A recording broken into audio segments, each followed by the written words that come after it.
Estamos em Apocalipse capítulo 11. Vimos na aula anterior, conforme o versículo 15, o seguinte: que o sétimo anjo tocou a trombeta, houve no céu grandes vozes, dizendo: o reino do mundo se tornou de nosso Senhor e do seu Cristo, e ele reinará pelos séculos dos séculos.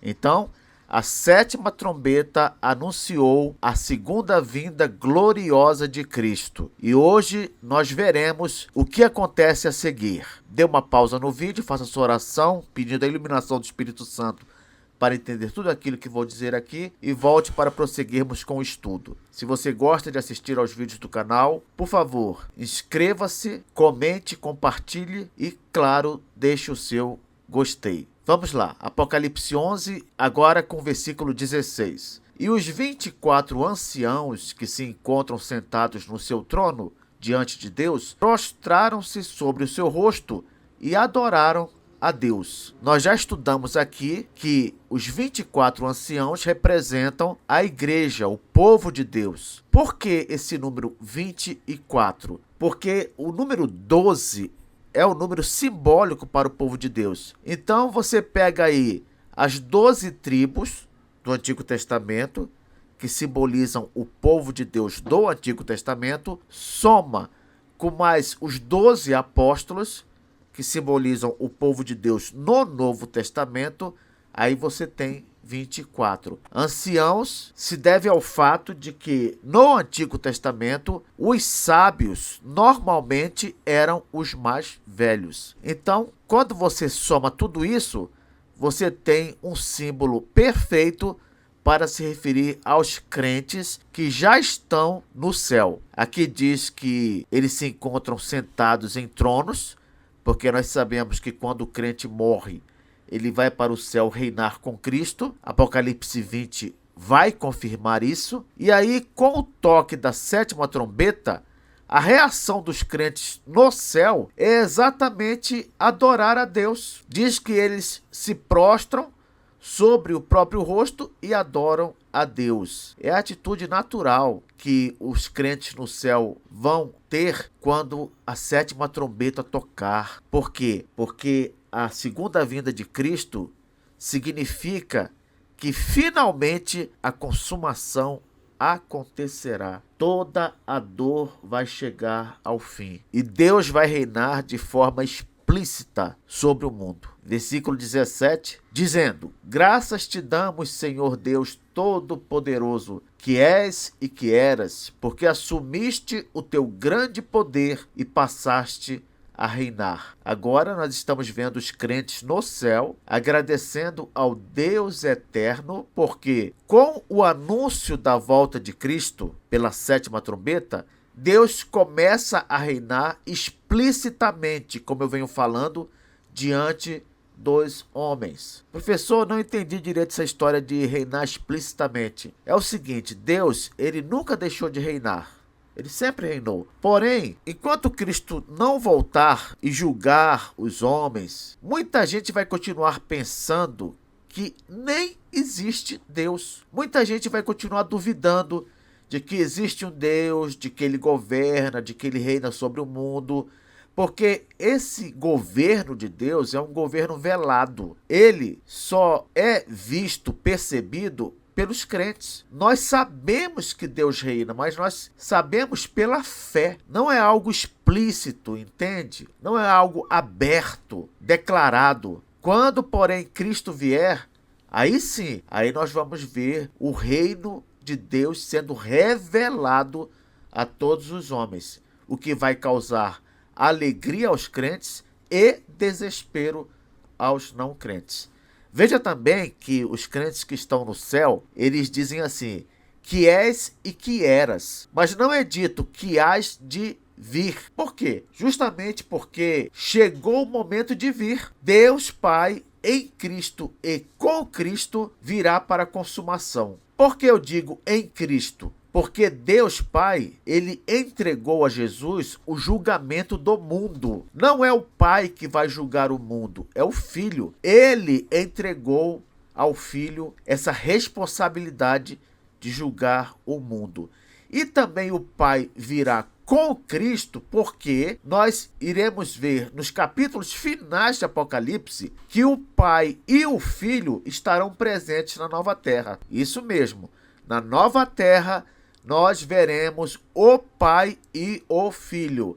Ah, mas como veremos o Pai se o Pai não tem um corpo, assim como o Filho tem? Obviamente, porque o Pai assumirá uma forma humana e visível para se relacionar conosco. Não se esqueça de que lá no Éden, no início de tudo, Deus havia assumido uma forma humana e visível para andar com o primeiro casal pela viração do dia. Lembra? Então, Deus pode fazer isso, não há dificuldade nenhuma. Na nova terra, nós veremos Cristo e nos relacionaremos com Ele, porque nós sabemos que Cristo chegou a se encarnar. Então, normal. Com respeito ao Pai, o que certamente acontecerá é que Ele assumirá uma forma humana e visível para falar conosco e se relacionar conosco.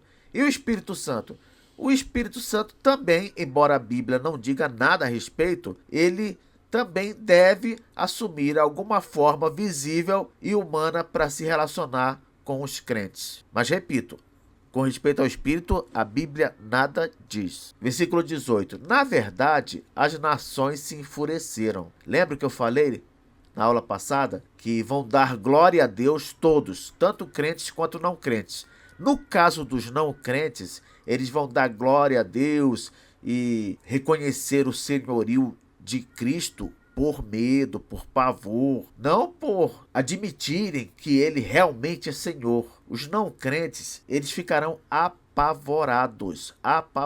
Então, só restará para eles se prostrarem obrigatoriamente diante de Cristo. Agora, no coração deles, o que haverá de verdade? Fúria. É isso que o versículo 18 diz. Na verdade, as nações se enfureceram. Chegou, porém, a tua ira e o tempo determinado para serem julgados os mortos. Como assim serem julgados os mortos? Aqueles que já morreram. Nós sabemos que quando Jesus voltar para julgar o mundo, até mesmo os mortos serão julgados. Primeiro, evidentemente, serão ressuscitados e aí sim serão julgados. Então aqui continua, para se dar o galardão aos teus servos, no dia do juízo também será definido o galardão de cada crente, os profetas, aos santos e aos que temem o teu nome, tanto aos pequenos como aos grandes, e para destruíres os que destroem a terra. Então vamos lá, vamos com calma aqui. Na primeira parte do versículo diz, na verdade, as nações se enfureceram. E eu acabei de explicar por quê. Se enfureceram porque chegou aquele momento do ajuste de contas. No fundo, os não crentes ficarão enfurecidos ao perceber que vão ter de encarar a própria condenação. Aí o versículo continua dizendo, porém, a tua ira e o tempo determinado para destruíres os que destroem a terra. Quando a gente lê para destruíres, isso não quer dizer que Deus vai destruir literalmente os não crentes. Não significa que o nosso Senhor vai aniquilá-los, apagar a existência deles. Não. Por quê? Porque o inferno, o sofrimento do inferno é um sofrimento eterno. Então não é destruir no sentido de que vai fazê-los deixar de existir. Não. É destruir no sentido de que vai arruiná-los eternamente.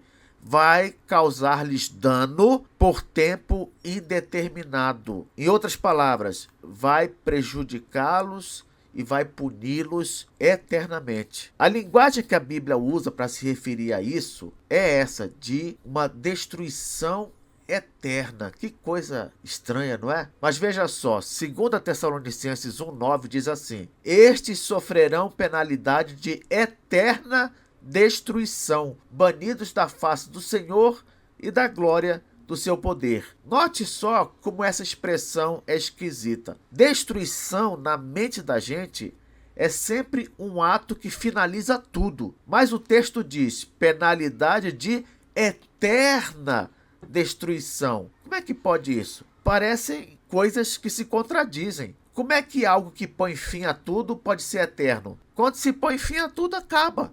Não tem mais nada. Mas o texto quer dizer que a punição é tão grave que é como se os não crentes fossem destruídos continuamente. Que coisa, hein? É por isso que a expressão é eterna destruição. Professor, como é que você tem certeza que não é apagar a existência? Não é uma aniquilação, como defendem alguns?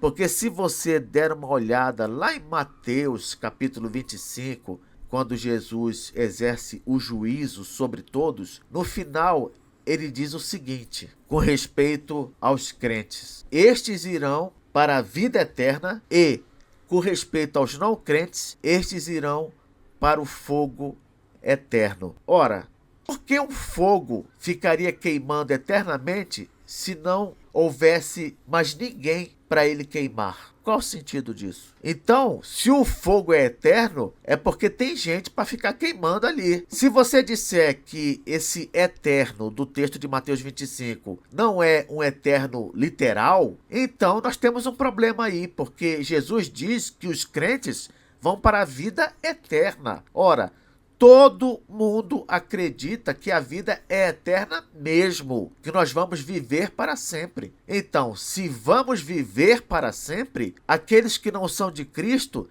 também vão sofrer para sempre. Ah, como é difícil aceitar essa doutrina. Ela é tão forte e parece tão cruel. Pois é, mas é exatamente isso que a Bíblia ensina. Então, quando você vir na palavra de Deus expressões como eterna destruição, entenda como se fosse eterna ruína. Seria o melhor sentido para o termo aqui. Continuando, versículo 19. Abriu-se então o santuário de Deus que se acha no céu, e foi vista a arca da aliança no seu santuário. E sobrevieram relâmpagos, vozes, trovões, terremoto e grande saraivada. Tem muita gente que quer saber onde está a Arca da Aliança, porque, segundo a história conhecida, desde que Nabucodonosor invadiu Jerusalém e destruiu o templo, lá em 586 a.C., desde então, nunca mais se ouviu falar da Arca da Aliança. Pois bem, aqui no versículo 19 de Apocalipse 11, revela que a Arca da Aliança ela foi trasladada ao templo do terceiro céu. O templo de Deus lá no terceiro céu, lá onde Deus habita com os crentes que já morreram. A Arca da Aliança está lá. É por isso que ninguém sabe dela hoje. Dizem que ela está na África, que alguns crentes africanos são responsáveis por ela, mas tudo isso é fantasia. A Arca da Aliança não está mais neste mundo. Assim como o próprio Jardim do Éden.